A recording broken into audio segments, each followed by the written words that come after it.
the codes of light you carry inside. Anchor a new way of life. Heart-centered being, awareness and seeing. You are out on the leading. Hey guys, so just a quick announcement. I recently started a Patreon, so if you would like to support the creation of my videos on my YouTube channel, the link to that is down in the description down below. I have a bunch of really cool rewards. The best of which is that if you pledge a certain amount, I will shout out one of your social media accounts or your business, or a social media account or business of something you'd like to support. So feel free to check that out in the description down below. I'm really excited to be stepping into a new level for my YouTube and abundance and all of that stuff. So thank you so much if you pledge. If not, it's all good. Just putting it out there. Many blessings, you guys. Mwah. Hey guys. So I have been asked by a few people, but I also wanted to show you guys a little tour of our spirit room or sacred space room. I have been thinking about this for a little while, and I've been trying to decide if I want to do that. Sacred space is quite a private thing, and you know, I really try to keep that sacred. But I recently realized that if I do a video now, by the time it goes out, it'll probably look different and it'll probably be changed up, so it's not such a big deal. But also I felt that it's really important to share our spiritual practices, because I know from experience that it was through other people that I could get a sense of what felt right to me, and just ideas for my sacred space, my practice, all of that stuff. You know, like spiritual practice is partially your own intuition, but then also learning wisdom from other people, because then we can share and have the best experience we can. And sometimes other people figure that out before us. And so I really enjoy seeing other people's spiritual practice, their working spaces and all that. And so I decided I don't want to be superstitious about this. I don't want to bring fear into this space. This is a healing space. This is a loving space. This is a sharing space. This is my healing room. And I wanted to put it out there so that maybe people on their spiritual path, you know, new on the path, can see what my practice is like and what I do, so that they can be inspired to do their own practice. So I'm going to show you a bit of my altar, a bit of the sacred space, so that you can get an idea of what I do and then do your own thing. You know, you can take inspiration from this and create an altar space or sacred space that feels best for you. Because everyone's spiritual practice is different. Everyone's spiritual space is different.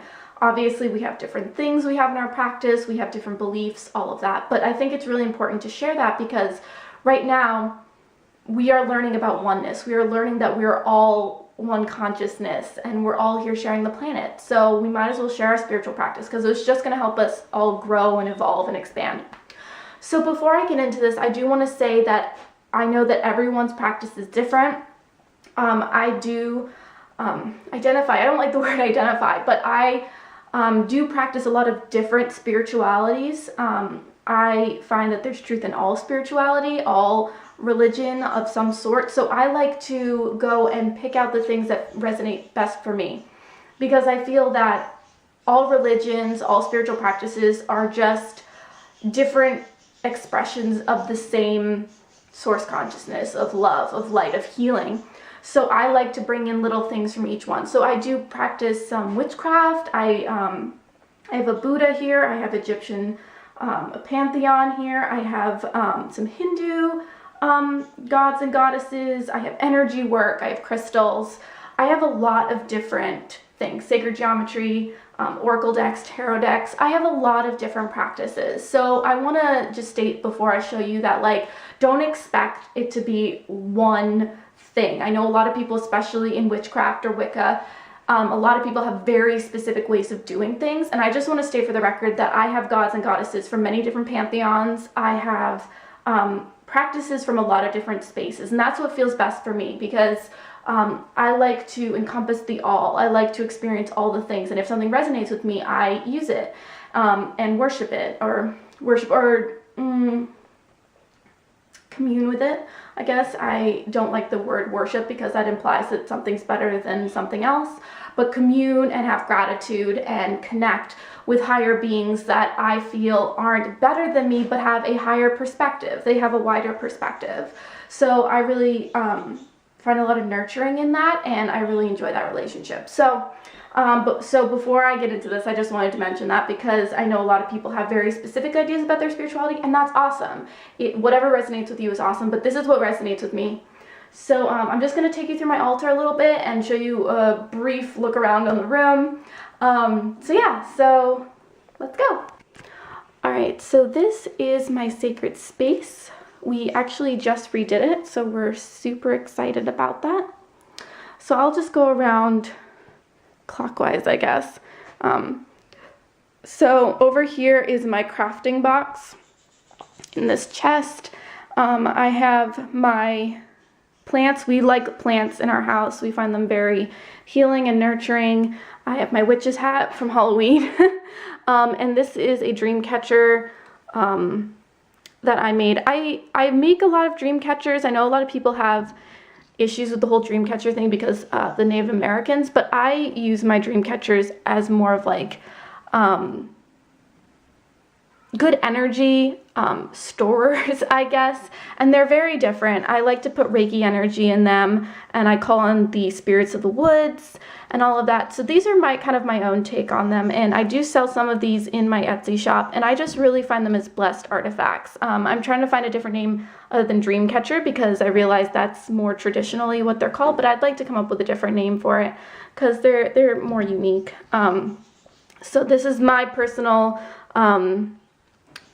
thing. And eventually I would like to use feathers and stuff that I find in the woods and all of that. And then you can come over here, and these are our fish. This is Pontus here and Khal Drogo there, and some of my crystal wands and my sage and things like that. I want to mention that like sacred space is really about what feels best for you and what really helps remind you, you know, of your spiritual practice, but what also just brings you into that centered space. When you look at these things, when you use these things, like it's supposed to, you know, bring you into that divine connected space. So whatever that is for you, that's what you should have on your altar. So this is John Michael's altar, which we just set up. I'm not going to show you guys that because that's his space, but I will show you mine. So across the window here, I have a bunch of crystals that I just really love, and I love the energy of. I changed these out a bit. This is our fish Aquarius. Hello, Aquarius. And then over here, we have Angel. Hey, Bubba. Hi. I have not had breakfast yet, so. And then up here, I have my incense burner and my Kuan Yin. And this is my little owl from my grandmother. When she passed, I got this little owl. She had an owl collection, so it's really special to me. And she's actually one of my spirit guides now, so I really like having that there. The green candle represents abundance. This shell was pulled out of the ocean by my friend Guy in Australia, and that's really special for me. My selenite, bought this fluorite in Australia. And so what's really beautiful about this window is in the morning, the sun, especially during the summer, comes right in here, and it's like really amazing. So when I sit at my altar here, I can really bring in that sun. And then across here we have sacred geometry flags. And I'll get to my altar last. So this is my shelving unit, my cat candle. And these are not all my decks, but these are the decks I brought over so far from my mom's house. So I have these decks. And then just some books, my deck books that I'm currently using on my altar, and some books I'm reading, crystal book, some crystals I like to give to friends, and just that. So that's my shelf there. And then I have my Reiki table and my meditation pillow and my namaste tapestry. Eventually we're going to have a big blue tapestry on this wall, so I'm really excited about that. All right, so onto my altar. And this is my current altar. I just reorganized it yesterday. I took a bunch of the crystals off because I was feeling like it was super, super cluttered. So I just want to go over this really quickly. Now, everyone's altar is going to be different depending on what feels best for them. So when I start when I redo my altar, now I didn't do this time because I was just kind of decluttering it and resaging it and things like that. But when I start a new altar, and I will do this probably a couple times a year, I take everything off and I sage the table underneath, and then I might anoint it with oil. Oftentimes it's like lavender and lemongrass and sometimes a crystal cleanser, and I just put a blessing on it, and I'll put some sacred symbols on that with my own energy. Then I will put the cloth on it, and I will sage that and make that feel all good. Then what I'll do is with the crystals, I'll either cleanse them or sage them separately. And I've taken all my decks off, reshuffle them. Oftentimes, I will choose different decks for the altar. And then I just basically go through a process. And honestly, every time I redo my altar, it's super, super different. I usually will start with something in the middle. Oftentimes it's my Buddha or something that I want to have as a focal point. And I kind of move out from there. Now with this altar specifically, I have my masculine and my feminine. This is it's technically like a dildo. But I don't really use it, and I just think it's beautiful. It's made out of glass. I saw it, and I was like, oh my god, that's gorgeous. And then this is my lotus flower. So I don't always do a masculine and a feminine, but since I've moved in with John Michael, I felt like that's really something I want to honor. And then I will kind of work out from that center. So for right now, I have my Flower of Life mat, and I have my chakra stones like this. Now what's really interesting is when I first set this up, the throat chakra was the one I had in the middle here. As you can see, these two are separate. And then John Michael gave me this little piece of kyanite. And so I've noticed since starting this relationship, what I've been really working on is my throat chakra and finding my voice and really figuring out what I want. And so I thought it was really interesting that this is how it ended up setting up. Now, when I say ended up setting up, something I find really important is to sit with my altar and really feel out where each thing wants to go. I very much feel consciousness in all of my tools. So I really try to go along with what feels best aesthetically for me, but also where the crystals want to be. So after I set up my main objects, oftentimes it's a candle or my little statues or whatever, I then start really, it's kind of a meditative process almost. It can take, up to an hour. It can take a little while. But what I do is I will start placing my decks where they feel good. And I want to really stress that these decks are very purposely placed. Everything is extremely purposefully placed. And now you may not feel that that is necessary for you, but I really find that the positioning of all my objects being aesthetically pleasing, being a Taurus, but also really going along with where they are on the altar. Before I reorganized this was very much the masculine side. This is very much the feminine side. And now it's become a little more mixed, and that feels really good to me. But you will kind of see that that still stands. I have my yoni here, I have my lingam stone here, things like that. I have a masculine here, I have a feminine here. So you can kind of see how that works. So I will place my decks, and now these decks often have crystals that I always put with them, but sometimes a new crystal will want to join a deck. Sometimes a deck won't have a crystal, and that's fine. I will usually start off with no cards pulled. Don't mind the cat, she's in heat. And then I will start placing crystals around what feels good. Now that I have this, which I just got in the last few months, I will place my crystals in a grid. I love my selenite, and selenite's one of my favorite crystals. So I always have lots and lots of selenite around. It's very cleansing. And then I have my sacred stones, usually in the middle. Like that's usually what I do. So the stones that I'm feeling, the stones and crystals that I'm really feeling like I want to connect with tend to be middle center, and more of something that I'm going to look at continually. So that's really how I do it. And I just really sit with it, and I set up the bigger objects first, and then I will, because all of my stuff will be on the floor so that I can put it back on my altar. I really methodically put them there. Sometimes I'll put it one place and I'll move it until it feels just right. Some people might think that's OCD. I think it's the energy flowing in the way I need it to, what crystals want to work with each other, what energies want to work with which deck. Because when I use a deck, the energy of that crystal has been put in that deck. And so I think it's really important to honor that. Sometimes I'll choose not to put certain crystals that I had on my former altar onto my new altar. Sometimes I'll bring in new crystals. Some crystals always go on my altar. Typically my selenite, certain selenite pieces, honestly, all of my crystals have kind of come in and out of my altar, but certain pieces will last a while, several changes.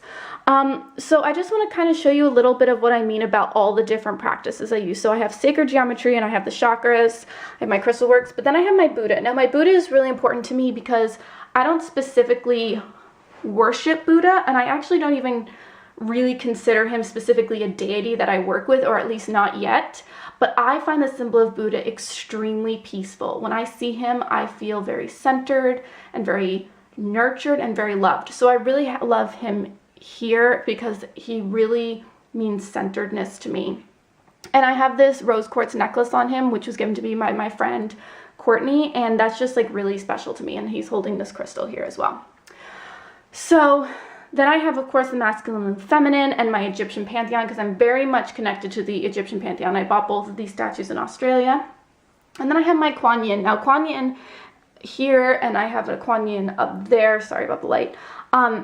She is one of my matron goddesses. I don't really have a specific matron goddess because I have not actually dedicated to any goddess, but she is the goddess that I'm currently working with, and she is, or one of the goddesses that I'm currently working with, and she came to me this New Year's.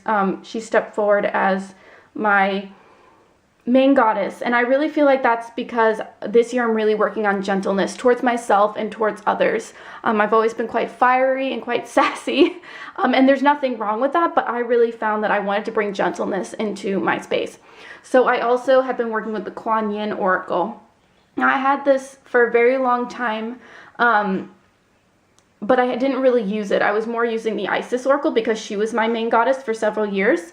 But the Kuan Yin Oracle has really spoken to me, and so I really feel like that's important. So I have the Kuan Yin Oracle here, and then of course I have the Isis Oracle here because she still is one of my main goddesses. I really like the balance of the feeling of them. Kuan Yin being gentle, Isis being very powerful, very much about the divine mother, but that like almost mama bear, the intense power of the divine feminine. Now it's really interesting because I actually have the more gentle goddess over here and the more fiery goddess over here, so that's what I mean about the balance, but that feels really good to me. So I have those there. I also have, like I said, my yoni here. I have certain crystals that have been given to me by certain people, which is really special to me. I have my little platypus from Australia. I have all these things. I have my little Ganesha.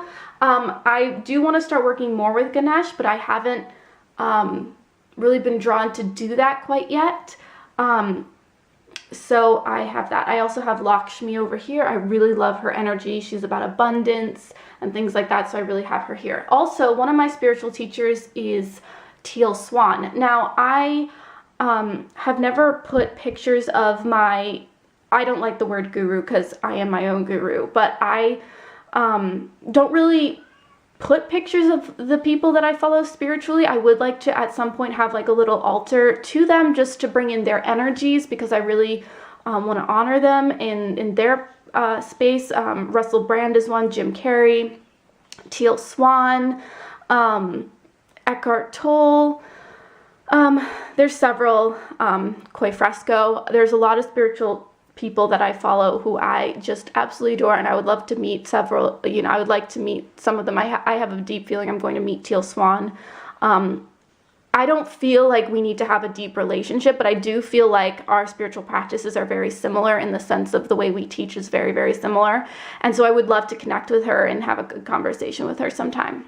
And I really do want to manifest that. I do want to go to her place, Philia, and really be able to experience her for a little while.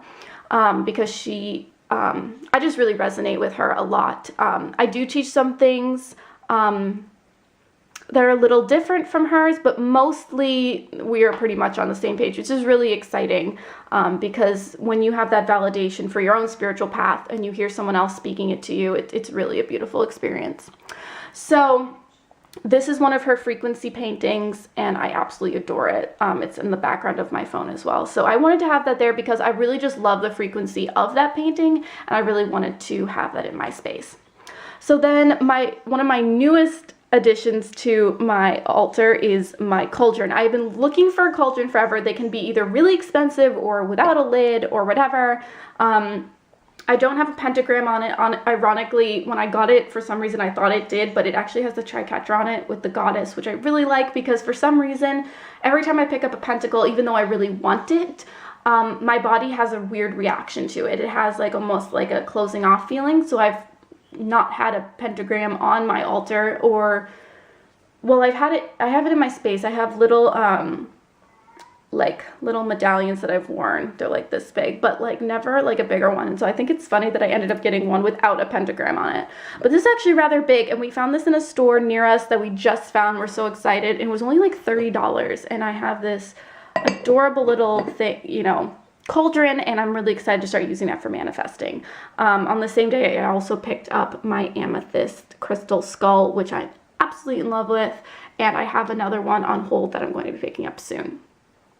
So I also have a large white candle, which is my manifesting candle. So whenever I do sacred work or spiritual work, I always light this, and this is my ongoing manifesting candle. So whatever intention I put into this, that's what I'm putting into either my spell work or my personal practice for the day. So I really love that. And then I have a little tea candle in here, which I also light, which is a manifesting candle, but it's more like specific things, whereas this is a continual manifesting candle. And for my decks that I'm currently using, I'm using the Wild Unknown, the Bonefire Tarot, the Kuan Yin Oracle, Soul Cards 1, the Mayan Oracle, the Isis Oracle, the Mariel Tarot, and the Illuminated Tarot. So those are the ones I'm currently using. I am using a couple other ones from up there, but these are my main decks.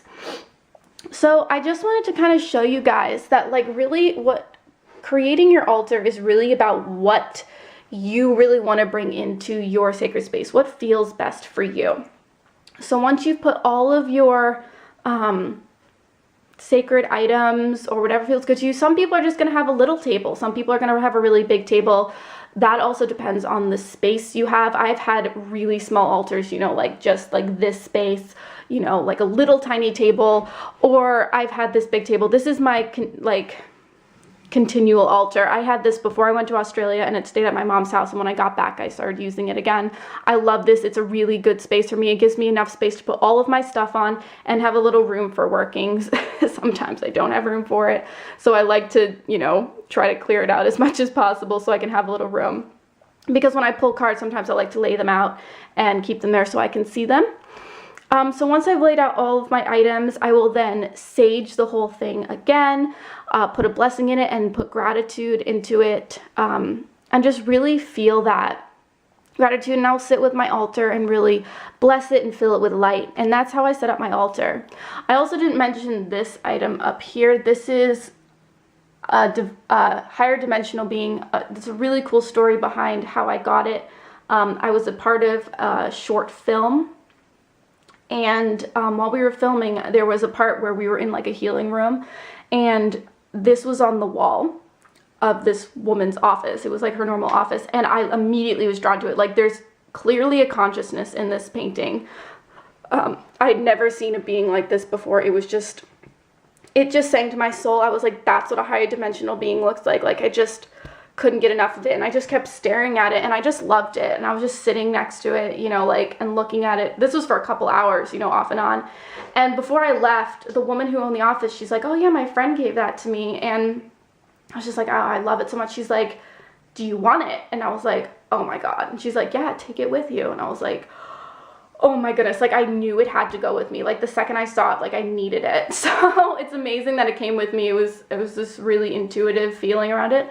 So this being, I have not specifically connected with them consciously, in the sense of like I haven't spoken to them, but it's a very high frequency being that I just feel blessed and honored to be around.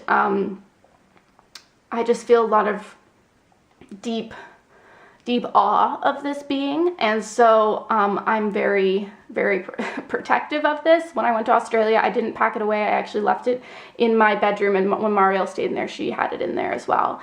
And so I just feel like it's a real blessing for the room, and so I just absolutely adore this painting. So I've actually never had her on my altar. I just put them on my altar just yesterday, and so this feels really good to me. And so I love having these colors here and here. Like, it just feels so good to me. So this is like, I feel like this being is so closely connected to source. Like, it's almost source, you know. And so I love having these different layers of consciousness on my altar. That's like really special for me. So I just wanted to show you kind of how I put my altar together. Your altar space is sacred to you. I think it's really important. A lot of times I see on videos where people will see how someone sets on an altar space and like, oh, I don't have those things, or, you know, I don't know how to do it just like that. And really, for me, altar space is about you. It's a reflection of your spiritual practice. What's going to help you stay in alignment while you're doing your sacred work, while you're doing your spell work, whatever it is you do in your spiritual time. It's what's going to help you center the best. What's going to help you get into that state of oneness and healing. And that's different for everyone. So I have these spiritual tools. I have been collecting spiritual tools for over 5 years now. So I do have a lot of things. You know, if you are just starting off, it can be as simple as if you have a deck or a crystal or a little bit of sage or whatever it is. It could even be a special totem, like I said, of my grandmother, or like things like that. Like, whatever feels best for you, whatever going to help you with your spiritual practice, that's what you should have on your altar. And as you grow, as your spiritual practice grows, you will get more things, unless you're a minimalist, and then you may not, and that feels good to you too. But you will amass more things along your journey, most likely. If you want to have an altar, if you want to have these things, you will acquire them over the years. And so your altar will grow with you. My altar is definitely very different from my first altars. I feel like there's much more, not intention in it in the sense of like I've always had intention in it, but I feel like this is a much better representation of the wholeness of my spirituality. And so that's really important to me. I used to try to put like almost all my decks on my altar. I find that not necessary anymore. I just put the ones I want to work with. That's another thing. I used to have all of my decks out, and I would also often find I didn't connect just to one deck. You know, I would be constantly jumping around, and now I really like having my specific decks that I use. So that feels really good to me. So it's really about what feels best for you. And so, you know, and if you can't have an altar, because some people can't, you know, if your family isn't okay with your beliefs or whatever, you know, an altar can be anything. You know, you can have a bookshelf and just have like a little corner or whatever. You can be, you know, just a sacred space. It can literally be a flower. It can be whatever helps you to center. And don't forget, an altar is still physical. It's still in the physical world, and ultimately, yes, everything is one and everything is us, but these items are not you. Not having these items does not ultimately take away from your personal spiritual practice, and I do suggest not getting attached to needing an altar. I find an altar very helpful, but ultimately your altar is really within you. Your altar is your centered space, it's your breath, and this is just a way, a tool to guide you to further that forward, but ultimately this is helping you to connect into your inner altar. So I just wanted to mention that because that's also really important. Because I think we often find that like, it's like, oh, if I don't have this crystal, oh, I don't have this thing, that you can't do what you want to do in your spiritual practice. And that's ultimately having that item take away your power instead of giving you power. Instead of focusing your personal power inward, you're giving your power to that other thing. And when you don't have that, you don't feel empowered. So it's important that you understand the power, and your spiritual practice is within you, and this is just a way to guide or assist you And that's the same with your guides. That's the same with anything. You know, they're here to assist you. They're here to guide you, but it's your path. It's your spiritual journey. And so it's important to understand that what's inward is the most important part, and then outward is second to that. So anyway, I hope this was helpful. If you guys have any questions, please comment them down below. I love to answer you guys' questions. Or if you'd like me to make a video on anything I talked about more in depth, definitely comment that down below as well. If you like this video, please hit like and hit subscribe if you want to see more videos like this. Also, if you want to check out my other social media, the links to that are in the description down below, along with my GoFundMe if you'd like to help support my channel and doing what I do. And my Etsy shop if you would like to check out my clothing line or my magical tools, or if you'd like to purchase a tarot reading or an oracle reading with me as well. I hope you all have a wonderful day. Many blessings. Namaste. And don't forget, it's all about the soul journey. Bye! Hey guys, so I did get permission from John Michael to film a little bit about his altar. So this is a perfect representation of a new altar. So John Michael recently became more into his spiritual practice last October. So it's been about a year now. And we've been, you know, together really growing in our spirituality and things like that. But he's a little more new to the spiritual side of it. He has been more about, you know, the science and sacred geometry and things like that. So he is now starting to get into doing altars and spell work and all that. So which is really, really exciting because I love growing with him in that. So we just set up this altar in here just actually a few days ago. So he said I could kind of take you guys through it a little bit and just to show his altar. I wanted to also show this because this is a perfect representation of how each person's altar can be very, very different, and also having just to do with, you know, what you have. So these are really important tools to him. This is actually his working wand. I have one down there from the same company. It's called Olivans. I actually have two. It's a company that produces handcrafted wands, and it's kind of like a play on the Ollivanders from Harry Potter, but they are handcrafted. I don't want to touch his, but this is one of mine. And they're absolutely gorgeous, and they can cost anywhere from, you know, $25, $30 to $100.